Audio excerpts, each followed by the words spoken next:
Oui, bonjour à tous. Voilà, je me présente, Calen Sébastien. Je vis en Belgique, à Bruxelles précisément. Et pour ceux qui viennent d'arriver sur cette chaîne et qui visionnent la vidéo actuellement maintenant, en résumé, voilà, j'ai monté une chaîne YouTube maintenant, ça fait plus d'1 an. J'ai commencé une première vidéo par un défi, c'était le ramassage de déchets et auquel j'avais défié donc certaines personnes dans 3 pays différents à faire la même chose que moi, donc c'est-à-dire à ramasser un sac de déchets et de défier aussi d'autres personnes et ainsi de suite et ainsi de suite. Ça, c'était une des premières vidéos.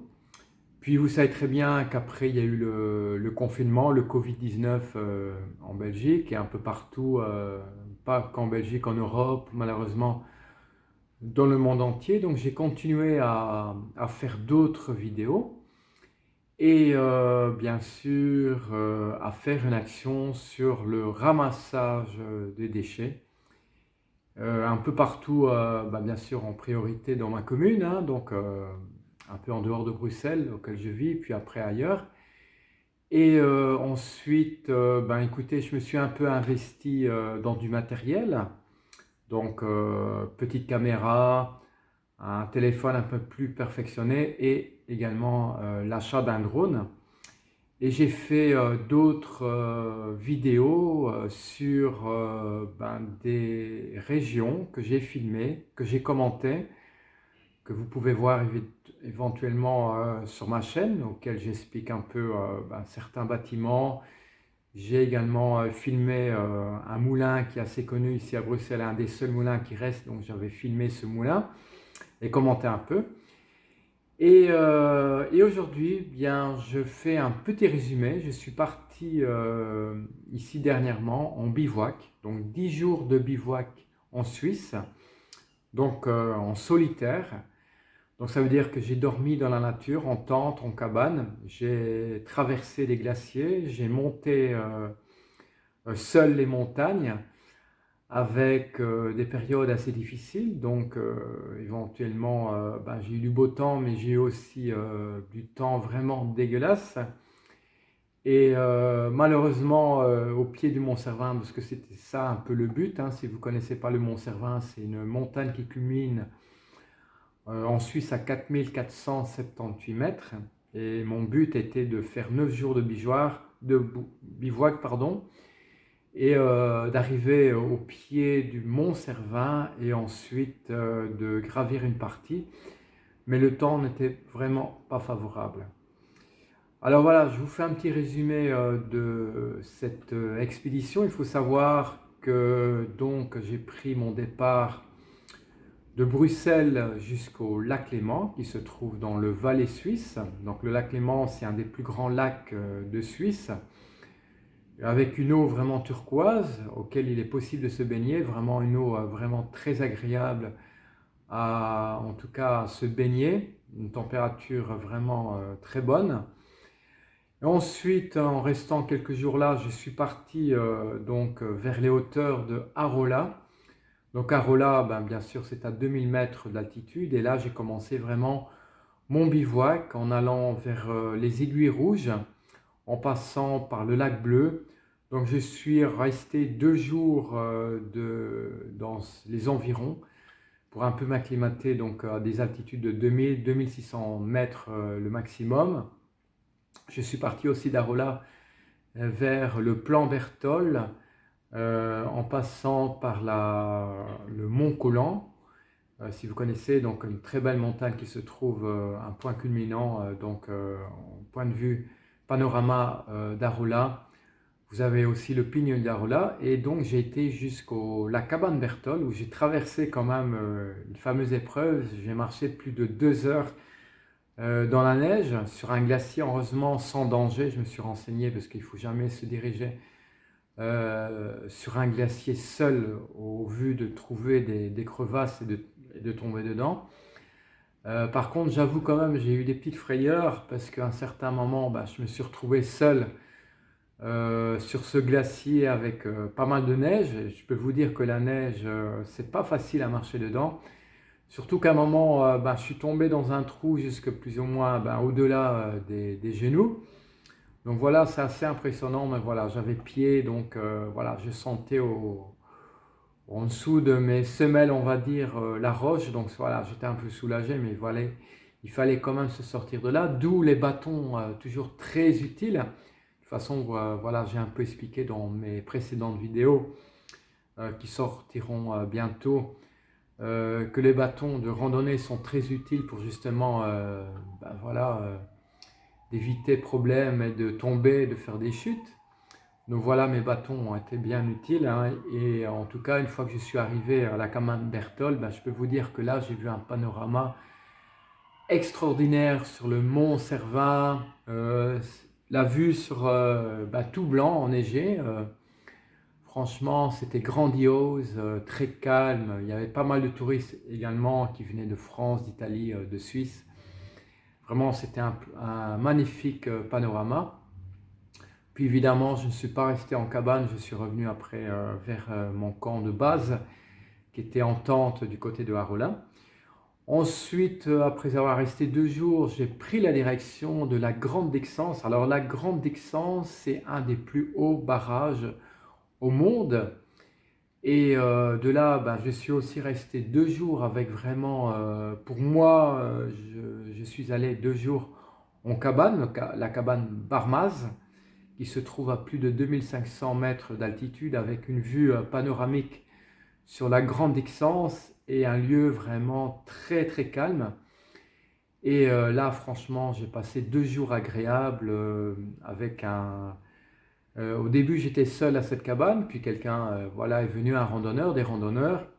Et c'était agréable parce qu'il y a eu un échange extraordinaire avec des randonnées. Pour vous dire que voilà, la montagne aussi, ça vous apporte du bonheur, mais aussi c'est le respect. Ce sont des gens qui aiment la nature, des gens très zen auxquels on a facile à dialoguer.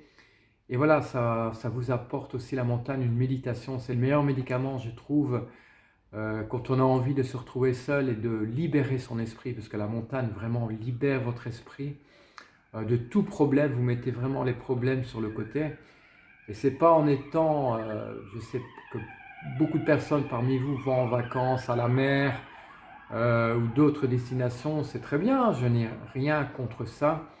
Mais voilà, votre esprit n'est pas libre. En montagne, vous trouvez vraiment un esprit libre et vous vous sentez bien libéré de tout problème, voilà, de toute situation. En tout cas, voilà, ça, dans une vie, une fois par an, je trouve qu'il faudrait partir à la montagne pour justement retrouver cette méditation. Voilà, ça c'était la petite parenthèse. Donc pour vous dire, voilà, je suis resté 2 jours du côté de la cabane Barmaz, qui se trouve le long de la Grande Dixence. J'ai également été un peu plus haut, c'est la cabane des Écoulés, qui est très très bien. Bon, malheureusement, il n'y avait personne. C'est des cabanes que j'ai fait à l'âge de 25 ans, donc voyez-vous, je suis retourné pas mal d'années après. Et j'ai pris mon pied, alors j'ai fait pas mal de promenades là, bien sûr j'ai longé la Grande Dixence qui est assez place sans difficulté. Bon, de toute façon, toutes les vidéos se trouvent sur ma chaîne, donc si vous voulez voir un peu plus les détails, ben, je vous invite à voir les vidéos sur la Grande Dixence, sur mon périple. Et j'ai passé aussi 1 heure à la chasse aux bouquetins et enfin j'ai été récompensé. J'ai pu voir enfin des bouquetins à 3-4 mètres de moi, c'était vraiment phénoménal. Toutes les images sont restées là. Malheureusement, je n'ai pas pu lancer le drone parce que voilà, j'avais un manque de batterie. Voilà, j'avais filmé juste auparavant, donc voilà, sans voir de bouquetins et voilà, je les ai vus. Donc j'ai filmé uniquement avec mon téléphone, que les images sont pas mal, mais voilà, ça aurait été mieux avec le drone évidemment. Mais voilà, là c'était la surprise et c'était le cadeau de la journée d'avoir pu voir ces bouquetins après, je vous assure, 1 heure de recherche. Donc voilà, ma journée en tout cas s'est terminée là. Après, je suis redescendu au pied de la Grande Dixence auquel j'ai pu vraiment faire de très belles vidéos avec le drone qui a été rechargé. Évidemment, il faut vous dire que la Grande Dixence fait plus de 250 mètres d'altitude et j'ai fait vraiment une très belle vidéo du bas jusqu'en haut de la Grande Dixence et ensuite en haut j'ai pu filmer le barrage sur son entièreté. Vraiment c'était un spectacle incroyable. Ensuite, ben voilà, c'était le temps de descendre et j'ai pris la direction de Zermatt. J'ai d'abord dormi une nuit à Taches, c'est un petit village qui se trouve, je dirais, à 7-8 km de Zermatt. Il faut vous dire qu'il est impossible, elle n'est pas impossible, il est interdit en tout cas d'accéder au petit village de Zermatt en voiture. Donc vous êtes obligé de prendre le petit train qui vous conduit donc à Zermatt. Et donc là, je suis resté donc une nuit à Taches et franchement, c'était grandiose. Je me suis vraiment bien plu. J'ai mis mon campement de base là. Voilà, j'avais tous les sanitaires qu'il fallait. Il n'y avait personne, j'étais vraiment seul. Je suis arrivé le soir. Et là, il y avait un petit lac qui était très sympa, une eau turquoise, un beau panorama. Et bon, le seul inconvénient, c'est qu'il ne faisait pas très chaud. Je suis arrivé à Zermatt, bon, tout était couvert. Donc, avoir passé une nuit, ben, écoutez, le lendemain, j'ai pris le petit train qui nous emmène jusque Zermatt. C'est 8 francs, 8 francs suisses. Donc, c'est pas trop cher. Et après 15 minutes, donc on arrive à Zermatt. Donc, j'ai traversé le village de Zermatt.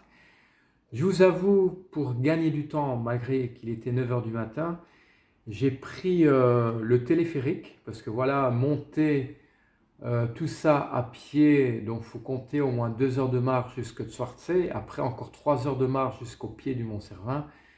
J'ai pris donc le téléphérique, donc j'ai fait des très belles vidéos, très belles photos. Et là, donc je suis arrivé à Schwarzsee. Alors Schwarzsee, donc c'est, on va dire, c'est le plan pour le départ vers le Mont Cervin. Là, malheureusement, ciel couvert, assez froid, beaucoup de vent, impossible de lancer le drone. Donc, j'ai un peu filmé quand même sans faire voler le drone. Et après, j'ai pris la direction vers le Mont Cervin, mais je peux vous dire que là, j'ai vraiment souffert parce que c'était vraiment un temps dégueulasse. En plus, un peu déçu. Je n'ai malheureusement pas pu voir le sommet du Mont Cervin. C'était le but principal, hein. J'ai quand même marché pendant 8 jours. Et là, bon voilà, c'était le final. Et pendant 8 jours, j'ai eu du beau temps. Et justement, ce jour-là, le jour J, malheureusement, pas de chance pour moi. Donc, temps couvert. Conditions très très difficiles. En plus, dans mon aventure, j'ai dû laisser mes bottines donc à mon camp de campement parce que j'étais vraiment blessé. J'ai mes chaussures qui ont frotté mes chevilles et impossible de continuer avec les pompes. Et donc j'ai dû continuer mon périple en basket, ce qui n'est pas idéal évidemment pour marcher sur des rochers. Écoutez, c'est agréable de marcher avec des baskets sans problème, mais sur les rochers, ça glisse. En plus, avec le temps, j'ai eu de la grêle, j'ai eu de la pluie, beaucoup de vent. Donc, c'était vraiment des conditions très difficiles de monter avec des baskets. Donc voilà, je suis arrivé donc direction montée. Là, bon, je l'avais déjà fait il y a très très longtemps, mais j'avais plus souvenir que c'était assez difficile, surtout du temps comme j'ai eu. Il y avait des échelles, donc voilà, surtout même à un certain moment, il y a des échelles, puis il y a le vide, donc il faut faire attention. Il y avait des grilles également, donc on grimpe les rochers avec des cordes. Et le but principal, c'était d'arriver à la cabane Ornil, qui se trouve au pied du Mont Cervin. Donc j'y suis arrivé, pas de bol pour moi, à 15 minutes, même pas 10 minutes d'arriver à la cabane. C'était vraiment les 10 minutes les plus longues de ma vie. Il a commencé à grêler. Il y a un certain moment, comme j'étais en basket, il fallait passer la neige. Impossible de passer la roche parce que c'était beaucoup trop glissant et trop dangereux. Donc j'ai dû vraiment marcher dans la neige en basket. Donc j'étais percé, humide. Je sentais même mes pieds qui commençaient à refroidir. Mais voilà, après 10 minutes, je suis arrivé à la cabane Ornil. Et là, le temps était vraiment... je suis rentré à la cabane et le temps était vraiment exécrable, dégueulasse. Heureusement, je ne m'attendais pas à ça. En tout cas, ça a bien changé parce que j'avais déjà été à la cabane Ornil, mais 20 ans en arrière et j'avais souvenir que c'était une simple cabane. Et là, maintenant, j'étais vraiment époustouflé de cette cabane. Il y a tout le confort possible. Déjà, ils ont agrandi. Il y a un restaurant dont vous pouvez manger à l'aise, boire un café, manger un gâteau, tout ce qu'il faut. C'est agréable. Les sanitaires au top. Et vous avez, si vous voulez, une grande terrasse avec des grandes baies vitrées. Et vous avez vue sur le Mont Cervin tout un autre panorama. Bon, malheureusement, comme je vous ai dit, je n'ai pas pu voir le sommet du Mont Cervin. Donc voilà, je suis resté quand même une bonne heure. Bon, mon but principal, c'était d'arriver. Bon, j'étais parti assez tôt le matin, donc voilà, je suis arrivé dans les temps. Mais après, évidemment, il faut redescendre.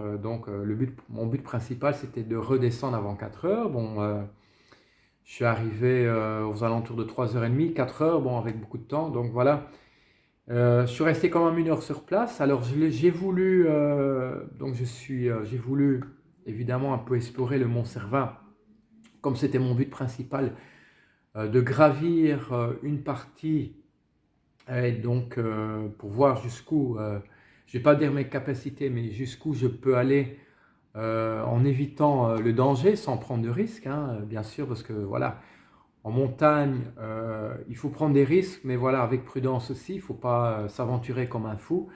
Il ne faut pas risquer sa vie, évidemment, mais voilà, parfois on doit prendre des risques, mais avec prudence.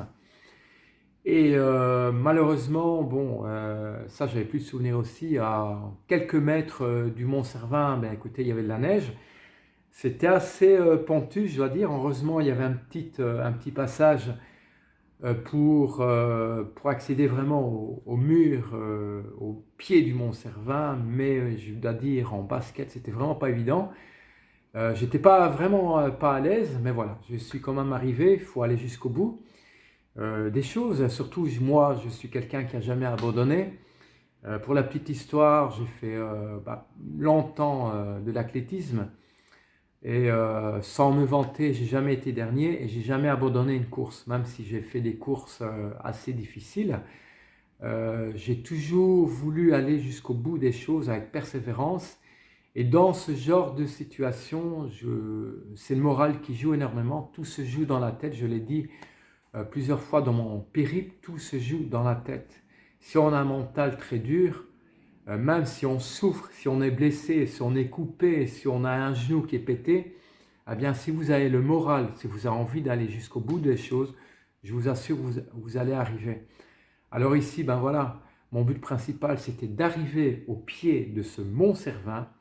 J'ai quand même passé les 10 mètres qui étaient, bon, on va dire, entre guillemets, dangereux.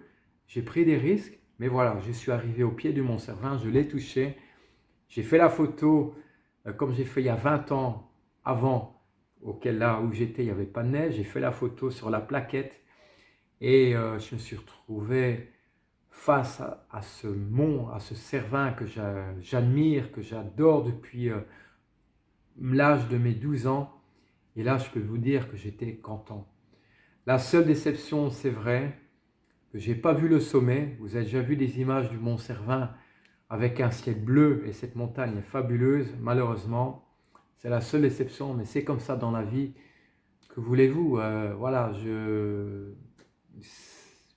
ce sera à remettre un jour, en tout cas, je ne sais pas quand, mais voilà, c'est une chose que je vais renouveler et je regarderai bien sûr la météo, parce que là, je savais qu'il avait, c'était le 25 juillet que j'ai été, je savais qu'il allait faire mauvais, mais écoutez, j'avais pas le choix, donc j'allais pas remettre un autre jour, donc voilà, c'était prévu que ce jour-là, j'aille au pied du Mont Cervin, voilà, j'y suis arrivé, donc...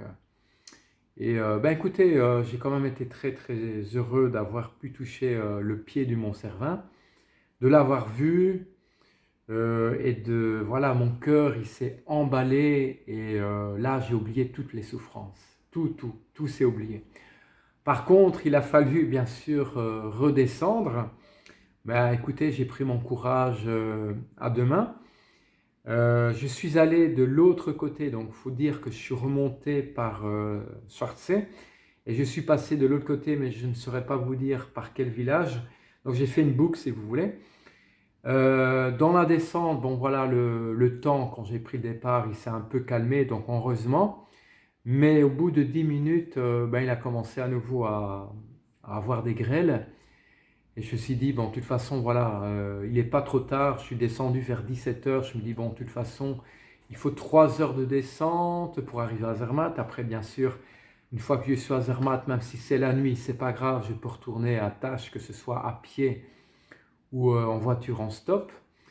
Voilà, voilà, j'étais hors de danger, j'étais passé. Mais par contre, dans ma descente, j'ai rencontré un gars, je ne sais pas si c'était un Anglais ou un Allemand. Le mec, il était au bout de sa vie. J'entendais de loin, shit, il insultait, voilà, il en avait marre, il était seul.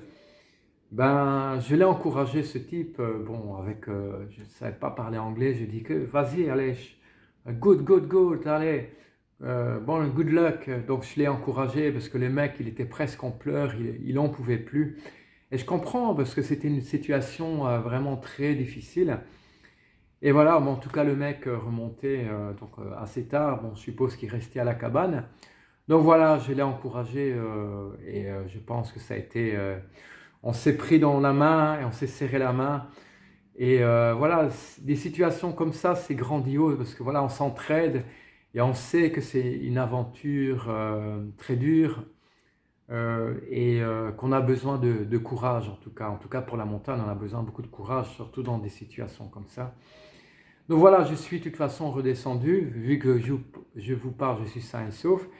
Et je suis vraiment pas déçu de ma descente parce que je suis passé, de toute façon je vous mettrai en lien en descriptif le nom du village. Je suis passé dans un petit village avec une dizaine de maisons, deux, trois restaurants. Et là, au fait, c'est un petit village qui accueille, je pense, les touristes en journée. Donc les petits restaurants sont ouverts.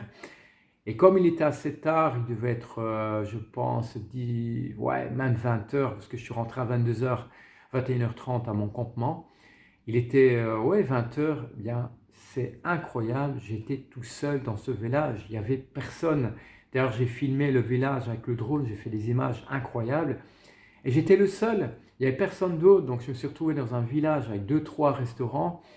Il y avait même une petite chapelle qui était ouverte, parce qu'en Suisse, voilà, on laisse tout ouvert, on a du respect pour la nature, c'est comme ça, il n'y a personne qui va voler quoi que ce soit. Pour même vous dire que, comme il y avait un restaurant, il y avait une sorte de frigo extérieur, il y avait même des gâteaux, et par respect, pourtant, j'avais pas mangé beaucoup de la journée, je peux même vous dire que ce jour-là, j'ai même pas mangé à midi, parce que j'avais pas faim, je préférais plutôt monter, bon, j'ai pris 2-3 barres de céréales. Donc j'avais vu des gâteaux dans un petit frigo, j'ai même pas osé prendre les gâteaux par respect parce que ça se fait pas. On a un respect. Voilà, si maintenant les gens laissent traîner leurs affaires là, on n'a pas envie de les prendre. Même si je vois un vélo comme ça qui a pas de canard, on n'a pas envie, c'est du respect. Ici, malheureusement, les gens, vous allez laisser quelque chose, n'importe quoi traîner, ben on va vous le prendre. Voilà. Ben là-bas, non, c'est comme ça. On prend pas les choses. Voilà. Donc voilà, pour vous dire que j'ai vu ces gâteaux, ben, je les ai laissés là malgré Je ne crevais pas de faim, hein, c'est pas ça, mais j'avais pas envie de manger, j'avais pas envie de prendre. Donc je suis descendu par ce village et c'était vraiment fantastique. Ça, c'est des images que je vais jamais oublier de ma vie, que voilà, ça reste dans la tête. Heureusement, avec tous les moyens qu'on a, appareil photo, drone, donc j'ai pu faire vraiment filmer ce village. Et donc après, bien écoutez, dans ma descente, j'ai vu très très peu de personnes. Je suis arrivé assez tardivement au village de Zermatt. Bon, voilà, c'était agréable, c'était le soir, il y avait quand même encore quelques personnes qui étaient là, donc c'était vivant, c'était agréable de retrouver des gens, beaucoup de touristes en tout cas, et surtout le soir, c'est très agréable, très beau petit village le soir. Et là, donc il fallait retourner, donc j'ai traversé tout le village de Taches. Bon, évidemment, il n'y avait plus de train, s'il y avait un train, mais il fallait attendre 1 heure. Donc ce que j'ai fait, et heureusement que, enfin j'ai un peu trop vite, j'ai été pris en stop. Donc je me dis, ben écoutez, il faut que je retourne à Taches, à mon campement, sans savoir qu'il y avait quand même 6 km et demi, donc faire 6 km et demi sur la route avec le noir total, c'est des risques à prendre.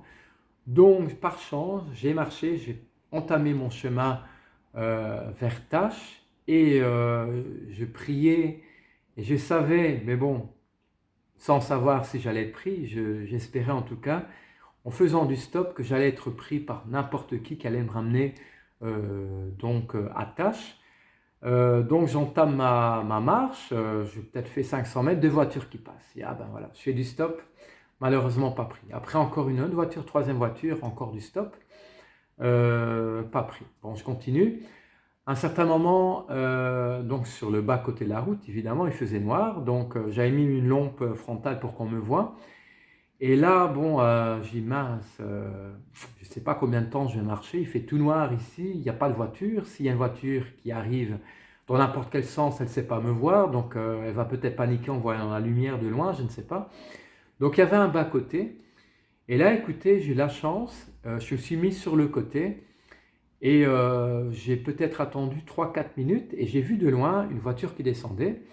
Donc il y avait ma lampe frontale, j'ai pris le téléphone, j'ai activé la lampe et voilà, j'ai fait des mouvements de va-et-vient et j'ai eu de la chance, j'ai fait du stop et quelqu'un donc s'est arrêté. Voilà, j'écoutais, je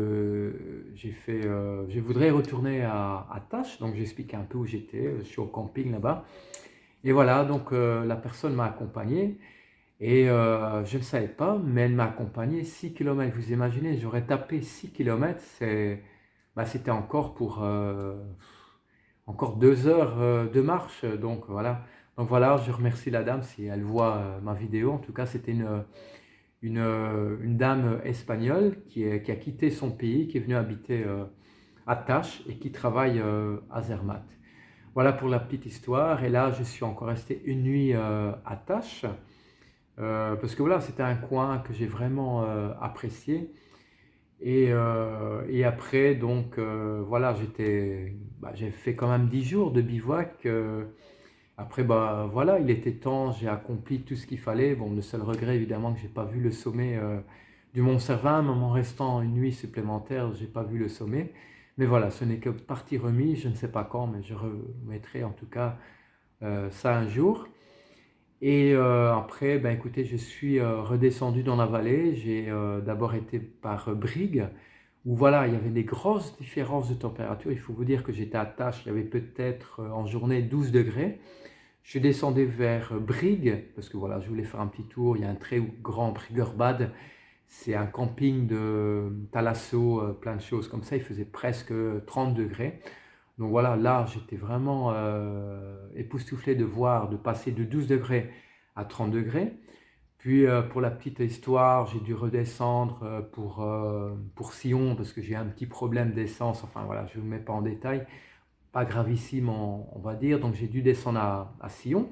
Là, le ciel était couvert, il y avait une température de 24 degrés. Donc je suis passé de 12, 30 degrés plus 24 degrés. Et après, donc, je suis redescendu, pas redescendu, j'ai remonté vers Nandas. D'ailleurs, j'ai fait une vidéo parce que voilà, comme j'étais pas très loin, c'était à un quart d'heure en voiture de Sion jusque Nandas. Et à Nandas, il y a beaucoup de Belges qui séjournent là, donc je voulais un peu voir où ils étaient.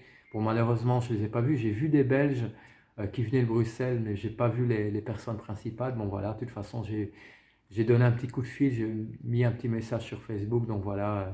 Bon, voilà, ils n'étaient pas là, mais voilà, ils savent que je suis passé. Très beau petit village en tout cas, et je ne regrette pas d'être passé à Nandas. Donc j'ai vu pas mal de Belges. Le village a bien changé par rapport aux années précédentes que j'avais été. Là aussi, ça faisait plus de 20 ans que j'avais plus été. Et là, ben, je ne regrette pas parce que j'ai découvert une bise, une très belle bise, je ne saurais pas vous dire le nom, très agréable. Et surtout dans ma descente, j'ai vu, et d'ailleurs j'ai filmé, un, un moulin à eau, mais vraiment formidable, vraiment très très bien, le bruit de l'eau, même que j'ai mangé sur place, donc j'ai quand même mangé à midi. J'ai mangé au bord du moulin, c'était vraiment très très très agréable. Voilà. Et après, ben voilà, je ne voulais plus rester une nuit supplémentaire parce que voilà, je pensais redescendre vers le lac Léman comme le premier jour. C'est vrai que c'était un peu couvert, donc je préférais quand même quitter la Suisse avec grand regret. Et donc voilà, j'ai pris la route en tout cas de Nandas directement vers Bruxelles. Sans me vanter, ben, de Nandas, Luxembourg, je ne suis pas arrêté, j'ai tracé sans excès de vitesse. De toute façon, en France, il y avait. Donc, j'ai roulé de nuit. Et donc, parce que voilà, j'aime bien rouler la nuit. Et j'ai mis 6 heures pour arriver de Nandas jusqu'au Luxembourg, où là, ben, je me suis posé. Pour ceux qui savent, ben voilà, c'est l'occasion de faire le plein d'essence. L'essence est beaucoup moins chère. Et je me suis posé une petite 1 heure. Puis après, j'ai repris la route vers Bruxelles, un petit 2 heures. Et voilà. Et voilà, donc je suis arrivé en tout cas en Belgique. Très content de mon voyage, bien entendu. Envie de refaire cette aventure. Je ne sais pas quand. Et je voudrais vous dire que voilà, j'ai eu en tout cas, j'ai lancé une vidéo. Bon, j'ai fait un petit résumé vite fait, bien fait. Voilà, j'ai pris des petits morceaux sur mon périple que j'ai fait en Suisse. Donc il y a d'autres vidéos qui vont suivre.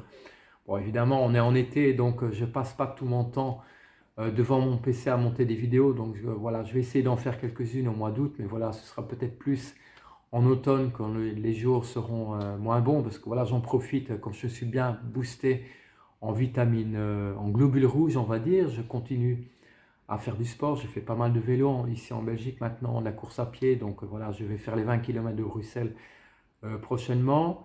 Donc voilà, en plus j'ai bien maigri en tout cas en Suisse, j'ai perdu plus de 5 kilos. Donc voilà, je fais attention à mon alimentation et c'est important. Donc j'ai plus 20 ans évidemment, mais voilà, j'ai envie de refaire du sport, de retrouver ma condition physique comme avant. Et je suis très content parce que je me sens bien. Alors pour vous dire que voilà, j'ai lancé vite fait une petite vidéo, j'ai eu pas mal de visiteurs, j'ai monté en abonnés. Et ben, je suis un peu étonné, des gens que je connais donc, m'ont contacté. Donc ce sont des psychologues, des gens qui sont dans la méditation. Et je peux vous dire que voilà, la montagne, au fait, pour moi, quand on a besoin d'être libre et de se sentir un peu en dehors de ce train-train quotidien, de sortir de sa zone de confort, eh bien pour moi c'est le meilleur médicament. C'est la montagne t'apporte quelque chose de grandiose. Déjà de un, quand tu fais du sport en montagne, tu n'as pas le choix, parfois tu es crevé, mais il ne faut pas oublier qu'il y a le retour. Donc tu passes du sport extrême, mais tu en veux, c'est un défi, et c'est un bon défi si tu veux, parce que voilà, je ne vais pas dire que tu souffres, mais tu passes l'extrême, et ça c'est important dans la vie d'un sportif, et les sportifs me comprendront. Et aussi tu te vides l'esprit. Pendant 3 heures parfois j'étais seul, tu penses à plein de choses sur la vie, tu te sens bien en fait, tu as envie de renouveler, de tourner une page et de mettre une page blanche, tu oublies tous tes problèmes, et c'est ce qui s'est passé avec moi. Et ça voilà, j'invite à tous les gens qui se sentent pas bien dans leur tête. Attention, je ne dis pas que j'étais pas bien dans ma tête. Je suis parti avec un moral d'enfer, très très bien. Voilà, j'étais bien, mais voilà, je me suis retrouvé encore mieux qu'avant. Voilà, ça c'est important. J'espère que vous m'avez compris. Et voilà, la, faire ce sport en montagne, c'est voilà, c'est fabuleux. Déjà, vous êtes dans un autre décor que toujours être en plaine. Voilà, ça c'était un peu le résumé. Euh, Tous les sportifs me comprendront, tous ceux qui font le sport d'extrême me comprennent. La seule chose que je regrette aussi, euh, vous connaissez l'explorateur McHorn. Pour moi, ce gars, pour moi, c'est un grand fan. Pourquoi? Parce que lui connaît l'extrême, il s'exprime peut-être un peu mieux que moi, mais ce mec, il a fait des choses incroyables. Et je trouve ça formidable parce qu'il a fait tout en solitaire. C'est bien, il avait les moyens, il y avait une équipe qui l'a suivi. Il s'est filmé, il a mis ça sur YouTube, il a fait des émissions. Ben ça, c'est quelqu'un que j'apprécie. D'autant plus que ce type est zen. Il est vraiment très simple, il ne se prend pas la tête, il explique. C'est très bien qu'il explique au monde tout ce qu'il a passé et qu'il explique un peu ses journées de bivouac, il explique son sac, il explique un peu comment il a fait toutes ses aventures. Moi, je le trouve vraiment génial. Et voilà, et au fait, je voulais le rencontrer. Malheureusement, je n'ai pas eu cette opportunité de le rencontrer. J'ai écrit quand même un petit mail et on m'a répondu. Bon, c'est super, je trouve ça génial qu'on m'a répondu. Voilà, pour la réponse était malheureusement, euh, je pense que c'était comme ça, Mike ne peut pas te recevoir parce qu'il est sur le bateau. Et c'est vrai que c'est pas du pipeau parce que, je vais vous dire, j'ai vu dernièrement une vidéo, il y a quelques jours, et c'est vrai on était vraiment pas loin, il était sur le lac Léman, et là, si vous voulez, il était en train d'un peu aménager son bateau et d'expliquer son bateau qu'il avait fait la traversée de l'Atlantique et qu'il avait remis sur pied le bateau, il était sur le lac Léman. Donc voilà, c'est vrai que c'était pas du pipeau, en tout cas génial, on m'a répondu, je trouve ça génial.